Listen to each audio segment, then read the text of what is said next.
Hai, Assalamualaikum. Nama saya Emilia binti Mat Ali.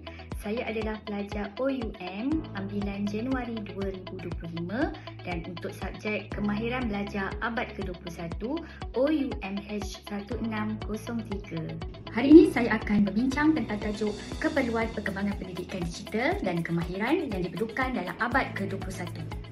Dalam tajuk ini, saya akan mengupas dan berbincang tentang perkara-perkara seperti peranan dan tanggungjawab pelajar dalam konteks pendidikan digital, ciri-ciri persekitaran pembelajaran digital yang berkesan dalam konteks pendidikan abad ke-21, seterusnya bagaimana pelajar memupuk perkembangan minda dengan melibatkan diri dalam teknologi baharu serta kepentingan kemahiran pengurusan emosi dan keberkesanan interaksi sosial di kalangan pelajar semasa pembelajaran dalam konteks pendidikan digital. Apakah peranan dan tanggungjawab pelajar dalam konteks pendidikan digital? Antaranya ialah kemahiran pengurusan masa.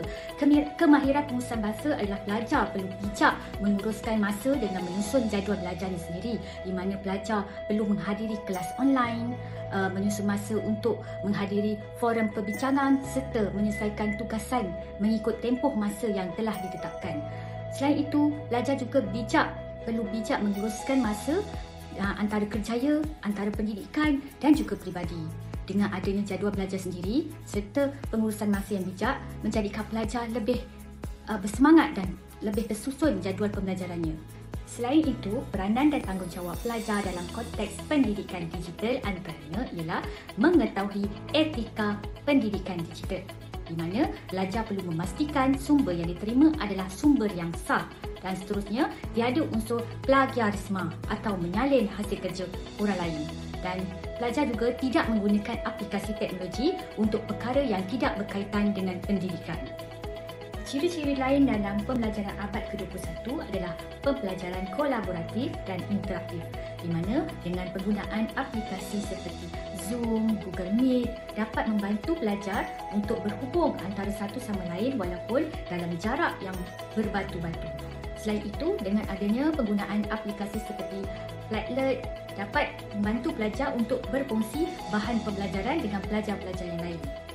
Dengan ini, pelajar dapat membina kemahiran komunikasi untuk menyelesaikan masalah secara kreatif. Ciri-ciri lain dalam pendidikan abad ke-21 ialah keselamatan cyber dan etika digital, di mana ia merujuk kepada langkah-langkah untuk melindungi sistem komputer daripada dikodam ataupun terkena virus. Sistem komputer perlu dilengkapi dengan alat antivirus serta perlu dilengkapi dengan sistem yang ketat. Contohnya, penggunaan kata laluan yang ketat dapat melindungi akaun pelajar daripada dikodam ataupun terkena virus daripada sesiapa sahaja.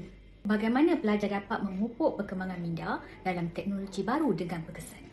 Sebagai pelajar perlulah meneroka pelbagai sumber teknologi yang ada di masa sekarang ini. Contohnya seperti Han Academy, di mana Han Academy menyediakan kursus secara percuma dan berbayar. Selain itu, dengan adanya YouTube pembelajaran, pelajar dapat mengkaji sesuatu ilmu dengan cepat dan mudah.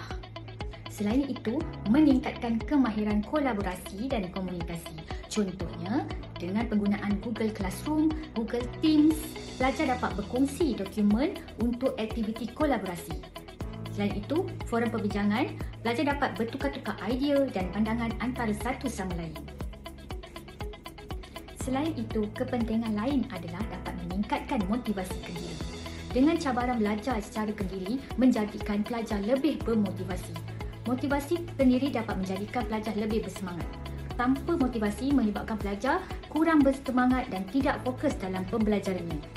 Selain itu, kepentingan lain adalah dapat membangunkan kemahiran komunikasi. Pendidikan digital dapat membina hubungan sosial walaupun secara maya. Perkongsian idea dan pandangan dapat meningkatkan kemahiran komunikasi dan membentuk pembelajaran secara kolaboratif. Secara keseluruhannya, pendidikan digital abad ke-21 memainkan peranan penting dalam membentuk generasi yang celik teknologi, kreatif dan berdaya saing.